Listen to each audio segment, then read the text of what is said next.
कहानी की शुरुआत में हमें एक मीटिंग को दिखाया जाता है जहां पर बहुत बड़े बड़े ऑफिसर्स बैठे होते हैं। दरअसल 5 महीनों से आतंकवादियों ने बहुत सारे लोगों को बंदी बना रखा है, इसीलिए ये उन्हें छुड़ाना चाहते हैं। यहाँ पर सेक्रेटरी ऑफ सिक्योरिटी भी होता है जो आने वाले वक्त में प्रेसिडेंट बनने वाला है। वो सबको अपना आइडिया सुनाता है कि किस तरह से हम उन लोगों को छुड़ा सकते हैं। उसका आइडिया किसी को अच्छा नहीं लगता। तभी उसका असिस्टेंट जैक उसकी पूरी बातों को घुमा देता है और सबको कन्विंस कर देता है कि उसके बॉस ने जो कुछ कहा है वो पूरी तरह से ठीक है। उसका बॉस जैक से बहुत खुश हो जाता है। इसके बाद जैक अपने घर आता है जहाँ पर हमें उसकी बेटी को दिखाया जाता है जो कि एक रैपर बनना चाहती है, लेकिन जैक चाहता है कि वो आगे बढ़े, इसीलिए वो उसकी आंट के पास उसे यूएसए भेजना चाहता है, जिसके लिए उसे अपना घर तक बेचना पड़ेगा। और अब अगले दिन वो अपनी बेटी को एयरपोर्ट छोड़ने के लिए जा रहा होता है। रास्ते में वो अपनी गाड़ी में पेट्रोल डलवाता है। पेट्रोल का जो अटेंडेंट होता है वो उससे पैसे मांगता है तो जैक उसे अपना कार्ड देता है। वो कहता है कि हमारी कार्ड मशीन खराब है, आप हमें कैश दे दें। उसके हाव भाव से जैक को उस पर शक होता है। वो कहता है कि पैसे मैं यहाँ के ओनर को दूंगा और वहाँ से गाड़ी लेकर निकल जाता है। अब जब ये रास्ते में होते हैं तभी रेडियो पर न्यूज आती है कि मौसम में बदलाव हो रहे हैं, जिस वजह से गहरा कोहरा छा सकता है। अगर आप बाहर हैं तो अपनी गाड़ी को ध्यान से चलाएं। लेकिन इस न्यूज पर जैक ध्यान नहीं देता। दूसरी तरफ एयरपोर्ट पर हमें एक एथलीट को दिखाया जाता है जो मैच खेलने के लिए बाहर जा रही होती है। उसे बताया जाता है कि आपका पासपोर्ट एक्सपायर होने वाला है, इसीलिए हम आपको फ्लाई करने की परमिशन नहीं दे सकते। जिसके बाद उसे वहाँ से निकलना पड़ता है। तभी उसके पास एक ओल्ड लेडी आती है जो उससे अजीब अजीब सी बातें करना शुरू कर देती है। दरअसल इस लेडी को भूलने की आदत है।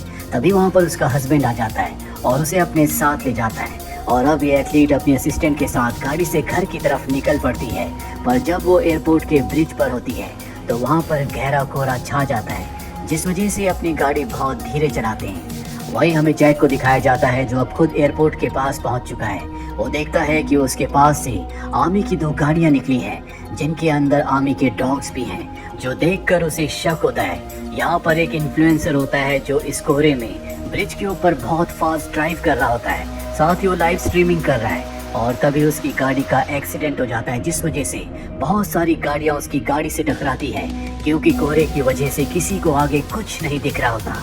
और यहाँ पर अब जाम लग जाता है। जैक की किस्मत अच्छी होती है कि इस एक्सीडेंट में उसकी गाड़ी को बहुत ज्यादा नुकसान नहीं पहुँचा। अब वो अपनी गाड़ी से बाहर आता है। तभी वो देखता है कि आर्मी के 2 सोल्जर एक डॉक्टर को पकड़कर बाहर ला रहे हैं। डॉक्टर सोल्जर से कहते हैं कि गाड़ी के अंदर जो डॉग्स थे तुम उन्हें चेक करके आओ। दरअसल इनकी गाड़ी का भी एक्सीडेंट हो गया है। और अब सोल्जर जब डॉग को चेक करने के लिए गाड़ी के पास जाते हैं तो वो देखते हैं कि डॉग्स वहाँ से गायब हैं। उनका एक सोल्जर साथी बुरी तरह से जख्मी है। सोल्जर अब जैमर की मदद से ब्रिज के आसपास जितने भी फोन्स होते हैं उन सब के सिग्नल्स को जैम कर देते हैं, जिसका मतलब ये है कि वो डॉग्स बहुत ही खतरनाक थे, वो कोई आम डॉग्स नहीं है। वहीं जैक की बेटी को दिखाया जाता है जो गाड़ी से बाहर निकलती है। वो देखती है कि उससे कुछ ही दूरी पर एक डॉग है जो बहुत ज्यादा अग्रेसिव होता है। वो अजीब तरीके से अपने सर को रेलिंग पर पटक रहा होता है। जैक की बेटी देखती है कि उसके गले में जो पट्टा है उस पर E9 लिखा हुआ है। वो अपने हाथ में बिस्किट लेकर उसे E9 कहकर अपने पास बुलाती है। और अब डॉग धीरे धीरे उसके पास आने लगता है, लेकिन इससे पहले कि वो जैक की बेटी के पास आता, वहाँ पर जैक आ जाता है जो अपनी बेटी से कहता है कि ये खतरनाक हो सकता है। उन दोनों को देखकर डॉग वहाँ से भाग जाता है। और अब जैक अपनी गाड़ी के पास आता, वो देखता है कि दोनों सोल्जर डॉक्टर से कुछ बात कर रहे हैं। साथ ही डॉक्टर ने अपने लैपटॉप पर एक सॉफ्टवेयर को ऑन किया होता है जिससे उसे डॉग्स की लोकेशन का पता होता है कि कौन सा डॉग कहाँ पर है। और अब जैक उनसे सवाल पूछने लगता है। वो जैक से पूछते हैं कि तुम कौन हो। जैक अपने बारे में बताता है, लेकिन यहाँ पर सिचुएशन बहुत ज्यादा खराब है। वो डॉग शायद बहुत ज्यादा खतरनाक है, इसीलिए जैक को गाड़ी के साथ बांध दिया जाता है। और अब जैक डॉक्टर से पूछता है कि तुम कौन हो। अगर तुमने मुझे सब कुछ नहीं बताया तो बाद में तुम्हें प्रॉब्लम होगी। डॉक्टर कहता है कि जब तक तुम मेरे साथ हो तब तक तुम सेफ हो। यहाँ डॉक्टर अपने सॉफ्टवेयर से उन सभी डॉग्स को कंट्रोल कर रहा होता है, जिसके बाद वो अपने एक सोल्जर को कंटेनर के पास भेजता है और अपने सॉफ्टवेयर से सभी डॉग्स को उसके ऊपर हमला करने के लिए कहता है। डॉग्स उसके पास आते हैं, सोल्जर के ऊपर हमला करते हैं, लेकिन उसने सेफ्टी किट पहनी होती है, इसीलिए एक एक करके वो सभी डॉग्स को कंटेनर के अंदर बंद करना शुरू कर देता है। लेकिन E9 डॉग को डॉक्टर कंट्रोल नहीं कर पा रहा होता। ये एक फीमेल डॉग है, उसके सर पर गहरी चोट आई है और शायद यही एक कारण है कि वो डॉक्टर के कंट्रोल में नहीं आ रही। वहाँ पर सोल्जर सभी डॉग्स को कंटेनर के अंदर बंद कर देता है, जिसके बाद यहाँ पर एक चॉपर आता है जो इस कंटेनर को अपने साथ ले जाएगा और अब यहाँ पर पेट्रोल पंप का अटेंडेंट भी आ जाता है, जो जैक से अपने पेट्रोल के पैसे वसूल करने उसका पीछा करते हुए यहाँ तक पहुँच गया है। उसके साथ उसका डॉग भी होता है, जो उससे छूटकर उस कंटेनर की तरफ भागना शुरू कर देता है, जिसके अंदर सभी डॉग्स को बंद किया है। वो भी उसका पीछा करता है, लेकिन उसे 2 सोल्जर्स पकड़ लेते हैं। वहीं जैक को दिखाया जाता है, जो डॉक्टर से पूछता है कि मुझे बताओ यहाँ पर क्या हो रहा है। वो कहता है कि प्रोजेक्ट साइलेंस। जैक को कुछ समझ नहीं आता, वो उससे और भी सवाल पूछना चाहता है, लेकिन सोल्जर्स उसे रोक लेते हैं। अभी जैक की बेटी वहाँ पर पेट्रोल पंप के अटेंडेंट के डॉग को देखती है। वो भागकर उसके पास जाती है और उसे अपनी गोद में उठा लेती है। सोल्जर उसे ऐसा करने से रोकते हैं, लेकिन जैक कहता है कि मेरी बेटी को कोई हाथ नहीं लगाएगा। दरअसल जैक भी बहुत बड़ी पोस्ट पर है, इसीलिए सोल्जर उसकी बात मान जाते हैं। डॉक्टर E9 को लेकर बहुत परेशान होता है, क्योंकि वो उसके कंट्रोल से बाहर होती है। अब जो चॉपर में सोल्जर्स होते हैं वो कहते हैं कि हम कंटेनर को लेकर यहाँ से जा रहे हैं, हम E9 को लेने के लिए बाद में आएंगे। तभी यहाँ पर एक सोल्जर को एक चिप मिलती है, जो E9 के सर के अंदर लगी थी। E9 ने अपने सर को पटक पटक कर उस चिप को बाहर निकाल दिया, और इसीलिए डॉक्टर उसे कंट्रोल नहीं कर पा रहा होता, क्योंकि इन्हीं चिप्स के जरिए वो डॉग्स को कंट्रोल करता है। और अब ये चॉपर से उस कंटेनर को उठाना शुरू कर देते हैं, पर इससे पहले कि कंटेनर को लेकर जाते E9 चॉपर के अंदर घुसकर वहाँ पर सभी सोल्जर्स को मार देती है। इस वजह से डॉग से भरा कंटेनर नीचे गिर जाता है, साथ ही चॉपर भी क्रैश हो जाता है। ये देखकर डॉक्टर डर जाता है, और अब वो किसी भी डॉग को कंट्रोल नहीं कर पा रहा होता। उसके लैपटॉप पर एरर शो करता है, जिसके बाद वो देखता है टारगेट 116, यानी कि उन डॉग्स का टारगेट 116 लोगों को मारना है, जो सब के सब इस ब्रिज पर फंसे हुए हैं।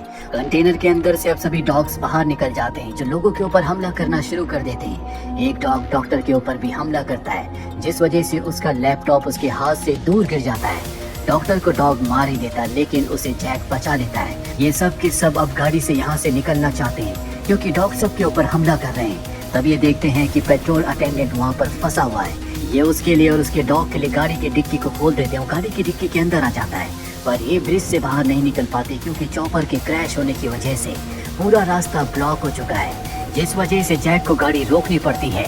और अब वो डॉक्टर से पूछता है कि मुझे बताओ प्रोजेक्ट साइलेंस क्या है। वो बताता है कि हमने कुछ डॉग्स को अपनी लैब में बनाया था, इन्हें हम कंट्रोल कर सकते हैं। हमने इन डॉग्स को इसलिए बनाया था ताकि जब भी नेचुरल डिजास्टर हो और इंसान मलबे के नीचे और दूसरी जगहों में फंस जाए, तो ये उनकी आवाज़ सुनकर उनकी मदद करें। लेकिन हमें अब्रॉड से, विदेशों से बहुत फंडिंग हुई। वो चाहते थे कि हम इन्हें और भी स्ट्रॉन्ग बनाएं, ताकि इन डॉग्स को वॉर में इस्तेमाल किया जा सके। हमने ऐसे ही किया, हमने इन्हें बहुत स्ट्रॉन्ग बनाया, और जल्दी हमें एहसास हो गया कि ये बहुत खतरनाक है। ये आराम से इंसानों का शिकार कर सकते हैं और इसके परिणाम गलत हो सकते हैं। इसीलिए आज हमने तय किया था कि हम इन सभी डॉग्स को मार देंगे, और आज हम इन्हें मारने के लिए ले जा रहे थे, लेकिन तभी गाड़ी का एक्सीडेंट हो गया, जिस वजह से सब के सब आज़ाद हो गए। यहाँ पर ब्रिज में बहुत सारे लोग हैं जो बच गए हैं, और सब के सब एक बस में जाकर छुप जाते हैं। वहीं जैक अपने बॉस को, यानी कि सेक्रेटरी ऑफ सिक्योरिटी को कॉल करता है, जो आने वाले वक्त में प्रेसिडेंट बन सकता है, और उनसे कहता है कि हम सब यहाँ पर ब्रिज पर फंसे हुए हैं, हमें यहाँ से निकलना है, हमें बचाने के लिए कोई टीम भेजो। साथ ही वो ये भी कहता है कि आपको प्रोजेक्ट साइलेंस के बारे में पता था। वो कहते हैं कि मुझे अभी अभी पता चला, तुम्हारे सामने जो ट्रक है उसमें जहरीली गैसेज हैं, जिनमें कभी भी ब्लास्ट हो सकता है। सब के सब अपने मुंह पर कपड़ा बांध देते हैं और यहाँ से निकलकर उसी बस के अंदर चले जाते हैं। वही वो चॉपर जो क्रैश हुआ था, अब भी वो ब्रिज की तारों पर अटका हुआ है, और अब वो ब्रिज से नीचे गिर जाता है, जिससे ब्रिज का एक हिस्सा बुरी तरह से डैमेज हो जाता है। ब्रिज अब एक तरफ से टूट चुका है। वही जैक बस में सबसे कहता है कि सबको शांत रहना होगा। मैं सिक्योरिटी डिपार्टमेंट से हूँ, जल्दी यहाँ पर टीम आने वाली है, जो हम सबको बचाकर यहाँ से ले जाएगी, साथ ही डॉग्स को भी खत्म कर देगी। लोग पूछते हैं कि डॉग्स को आर्मी क्यों मारना चाहती है। जैक सबसे झूठ कहता है कि इन सभी डॉग्स को रिलीज हुआ है, ये आर्मी के डॉग्स हैं, इसीलिए आर्मी वाले इन्हें मारना चाहते हैं। और अब जल्दी यहाँ पर वो टीम आ जाती है जो इन्हें यहाँ से बचा कर ले जाना चाहती है। जैक कहता है कि यहाँ से निकलने से पहले तुम्हें उन सभी डॉग्स को मारना चाहिए। उसे बताया जाता है कि बाहर कोई डॉग नहीं है, शायद वो यहाँ से कहीं और चले गए। इसके बाद सभी लोग बस से नीचे उतरते हैं, लेकिन डॉक्टर को शक होता है कि कुछ न कुछ गड़बड़ है। वो जैक को बताता है कि ये डॉग बहुत ही खतरनाक है, ये अपने शिकार को कभी जिंदा नहीं छोड़ते। मैं उन्हें कंट्रोल करने की कोशिश कर सकता हूँ, लेकिन इसके लिए मुझे मेरे लैपटॉप की ज़रूरत है। और ठीक उसी वक्त बाहर लोगों के ऊपर डॉग्स हमला कर देते हैं, जहाँ पर जैक की बेटी भी होती है। जैक बाहर जाकर अपनी बेटी को बचाकर बस में छुप जाता है, जहाँ पर और भी सर्वाइवर्स होते हैं, जो सब के सब उन डॉग्स से छुपे हुए हैं, जिसमें डॉक्टर के साथ पेट्रोल अटेंडेंट भी होता है, जिसने सबको बता दिया होता है कि प्रोजेक्ट साइलेंस क्या है और ये डॉग कितने खतरनाक है। यहाँ पर डॉक्टर सबको बताते हैं कि बाहर जितने भी डॉग्स हैं वो सब के सब E9 के क्लोन्स हैं। हमने E9 को खतरनाक बनाने के लिए उसकी आंखों के सामने उसके बच्चों को मार दिया था, जिस वजह से वो इंसानों से नफरत करती है और अब इंसानों को मारकर वो अपने बच्चों की मौत का बदला ले रही है। इसके बाद ये आग जलाकर बाहर आ जाते हैं, जहाँ पर जैक रेडियो से अपने बॉस को कॉल करता है और कहता है कि हम बस की तरफ जा रहे हैं, जिससे हम यहाँ से निकलने की कोशिश करेंगे। तुम एक और टीम को भेजो और जब डॉग्स हमारे पीछे आएंगे तो तुम उन्हें गोली मार देना। उसका बॉस कहता है कि मैं ऐसा नहीं कर सकता, मीडिया भी इसे कवर कर लेगी, जिसके बाद उन्हें हमारे प्रोजेक्ट साइलेंस के बारे में पता चल जाएगा। जैक कहता है कि अब तुम चाहकर भी उसे नहीं छुपा सकते, क्योंकि यहाँ पर जितने भी लोग हैं उन सबको प्रोजेक्ट साइलेंस के बारे में पता है। दरअसल उसका बॉस नहीं चाहता कि किसी को भी प्रोजेक्ट साइलेंस के बारे में पता चले, क्योंकि उसी की पार्टी ने इस प्रोजेक्ट को मंजूरी दी थी और अगर सबको पता चल गया तो उसका प्रेसिडेंट बनने का सपना सपना ही रह जाएगा। पर अब उसे पता है कि ये बात वो चाहकर भी नहीं छुपा सकता। वहीं अब सब के सब बस तक पहुंच जाते हैं, लेकिन तभी डॉग्स इनके ऊपर हमला कर देते हैं। लेकिन पेट्रोल अटेंडेंट अपने मुंह के अंदर पेट्रोल डालकर उस पेट्रोल से आग लगाकर सभी डॉग्स को वहां से भगा देता है, जिसके बाद ये बस के अंदर आ जाते हैं। लेकिन ये देखते हैं कि बस में चाबी नहीं है, लेकिन पेट्रोल अटेंडेंट के पास एक चाबी होती है, जिससे वो बस को स्टार्ट कर देता है। ये सब के सब खुश हो जाते हैं कि अब ये यहाँ से बचकर निकल जाएंगे। वहीं जैक के बॉस को दिखाया जाता है, जो नहीं चाहता कि किसी को भी इस प्रोजेक्ट के बारे में पता चले, क्योंकि उसे किसी भी कीमत पर प्रेसिडेंट बनना है। इसीलिए वो तय करता है कि ब्रिज पर जितने भी लोग फंसे हुए हैं उन्हें बचाने के लिए वो किसी टीम को नहीं भेजेगा, ताकि सब के सब लोग वहीं पर मारे जाएं और प्रोजेक्ट साइलेंस के बारे में किसी को कुछ पता ना चले। वही जैक पूरी टीम को लेकर उस जगह पहुंच जाता है जहां पर स्नाइपर्स को होना चाहिए था, लेकिन वहां पर कोई नहीं होता। जिसके बाद वो डॉक्टर से कहता है कि तुम नीचे जाओ और डॉग्स के ध्यान को डाइवर्ट करना। पर तभी उसकी बेटी कहती कि नहीं, हमें ऐसा नहीं करना चाहिए, हम डॉग्स को बस के अंदर कैद करने के लिए एक ट्रैप लगा सकते हैं। जिसके बाद ये बस का दरवाज़ा खोल देते हैं और सब के सब नीचे बस की डिक्की के अंदर छुप जाते हैं। और अब एक एक करके डॉग्स बस के अंदर आते हैं और जब डॉग्स बस के अंदर आ जाते हैं तो ये रस्सी खींच कर दरवाजे को बंद कर देते हैं, जिससे सभी डॉग्स बस के अंदर कैद हो जाते हैं और अब ये डिक्की से बाहर निकलना शुरू कर देते हैं। यहाँ पर वो बूढ़ी लेडी भी होती है जिसकी दिमागी हालत ठीक नहीं है, उसकी हालत बहुत ज़्यादा ख़राब होती है, जिससे उसकी मृत्यु हो जाती है। उसका हस्बैंड कहता है कि मैं अपनी पत्नी के साथ ही रहूँगा। ये सब के सब बाहर आ जाते हैं और अब डॉग भी डिक्की के अंदर आने की कोशिश कर रहे होते हैं, लेकिन वो बूढ़ा आदमी अपने आप को सेक्रीफाइस करके डिक्की के दरवाजे को बंद कर देता है, जिस वजह से वो डिक्की के अंदर नहीं आ पाते। सब के सब बाहर आ जाते हैं। उन दोनों की मौत से सब के सब बहुत ज़्यादा इमोशनल है। ये सब के सब ब्रिज के आखिरी हिस्से में पहुंच चुके हैं, लेकिन अभी तक इन्हें बचाने के लिए कोई टीम नहीं आई। और अब डॉक्टर जैक को बताता है प्रोजेक्ट साइलेंस को शुरू करने वाला और कोई नहीं बल्कि तुम्हारा बॉस था। उसने ऐसा इसलिए किया था कि उसे यूरोप से और यूएस से फंडिंग मिल सके। जैक को समझ में आ जाता है कि अब उसका बॉस यहाँ पर उन्हें बचाने के लिए कोई टीम नहीं भेजेगा। वो चाहता है कि सब के सब मारे जाएं। इसीलिए तय करते हैं कि जो पेट्रोल अटेंडेंट है उसके ट्रक से सब के सब यहाँ से निकल जाएंगे, लेकिन उसकी चाबी भी गाड़ी के अंदर होती है। डॉक्टर को उसका लैपटॉप मिल जाता है। डॉक्टर कहता है कि मैं डॉग्स को कंट्रोल कर सकता हूँ, लेकिन हमें उनके लिए एक टारगेट बनाना होगा, जो कि बहुत ही खतरनाक काम है। इसमें उस इंसान की जान भी जा सकती है। जैक कहता है कि ये काम मैं करूँगा। वो टारगेट बनने के लिए तैयार हो जाता है और अब वो अपने लैपटॉप को स्टार्ट करता है, जिसके बाद वो डॉग्स को कंट्रोल करना शुरू करता है और जैक को उनका टारगेट बनाता है। जैक अपने आप को केज के अंदर बंद कर लेता है। इनके साथ जो एथलीट होती है वो गोल्फ बॉल से लगातार बस के गिलास पर वार करती है, जिससे वो कच्चा हो जाता है और ग्लास को तोड़कर सभी डॉग्स बाहर आ जाते हैं। वो उस तरफ जाते हैं जहाँ पर केज के अंदर जैक है।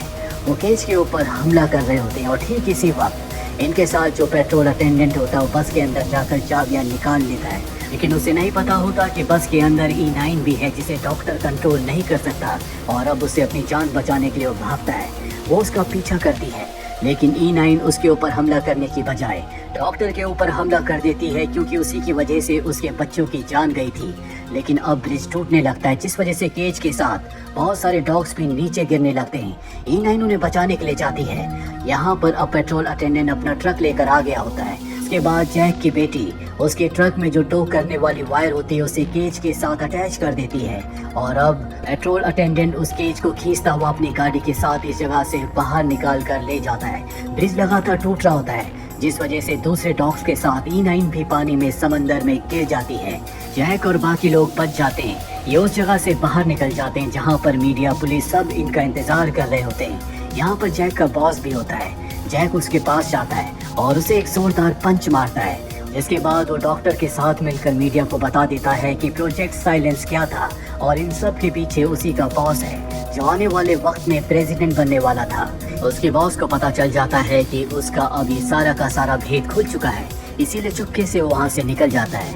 वहीं हमें समंदर के किनारे E9 को दिखाया जाता है जो अपने क्लोन को बचा लेती है। उसकी आंखों में अब गुस्सा नहीं है। हो सकता है कि अब वो इंसानों पर अटैक ना करे। आपको क्या लगता है कमेंट बॉक्स में जरूर लिखें। उम्मीद करते हैं कि ये कहानी आपको पसंद आई होगी।